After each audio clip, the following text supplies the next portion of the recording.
Assalamualaikum warahmatullahi wabarakatuh.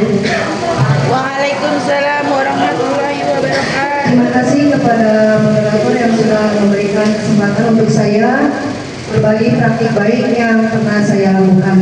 Mungkin sebenarnya masih banyak yang lebih baik dari saya. Hanya saja di sini saya ingin mencoba memaparkan apa yang pernah menjadi pengalaman saya. Praktik baik yang saya lakukan adalah berkreasi dengan cerita fantasi. Saya sering mendapatkan masalah.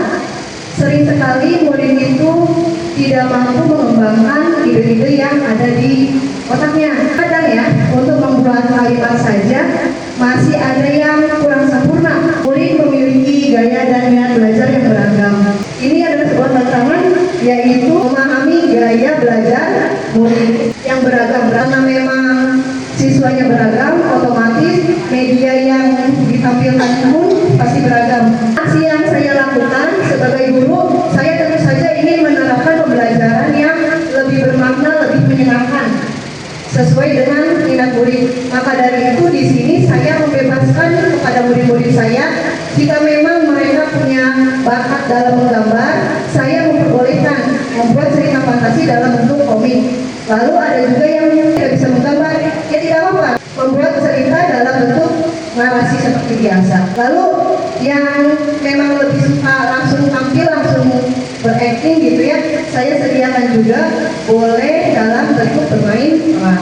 Ini adalah contoh yang dalam bentuk komik, ini yang dalam bentuk teks, dan yang terakhir dalam berbentuk bermain peran. Yang saya lihat dari akhir pembelajaran, ketika saya merefleksikan kepada murid, saya tanya bagaimana perasaannya.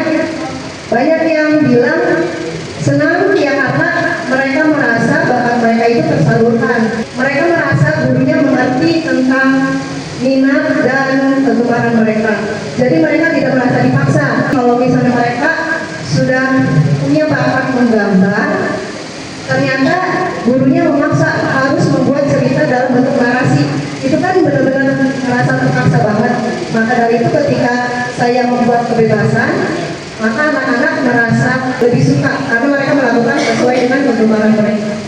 Mungkin itu yang dapat saya sampaikan. Assalamualaikum warahmatullahi wabarakatuh. Oke, Pak Majid. Kenalkan, saya Abdul Majid dari kelompok 4. Saya ingin bertanya kepada narasumber yang pertama, Bu saya. Tadi saya tertarik dan harus memahami lebih mendalam tentang asesmen yang tadi Ibu terapkan. Dunia anak-anak itu penuh dengan fantasi ya. Artinya anak-anak itu secara berpikir tidak ada batasannya.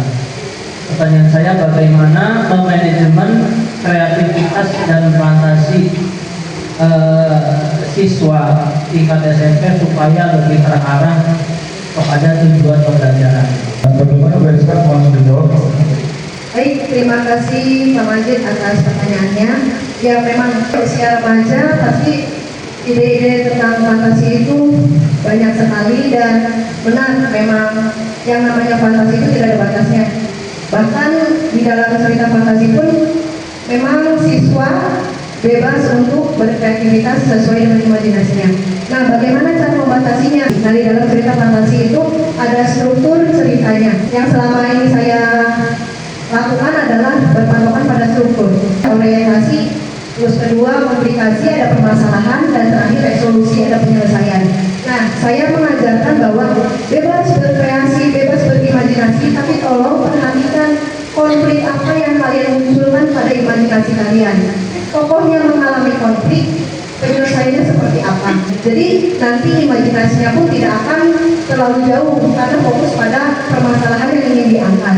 Lalu saya juga mengingatkan bahwa cerita yang kalian buat itu bukan yang sekedar cerita, tapi dari permasalahan yang terjadi, kalian akan menyampaikan suatu amanat supaya apapun kejadian yang ada di dalam cerita itu tidak sia-sia, tapi ada pelajaran yang dapat diambil. Pak Majid sudah jelas atau masih ada yang Ya, boleh yang pertama dulu.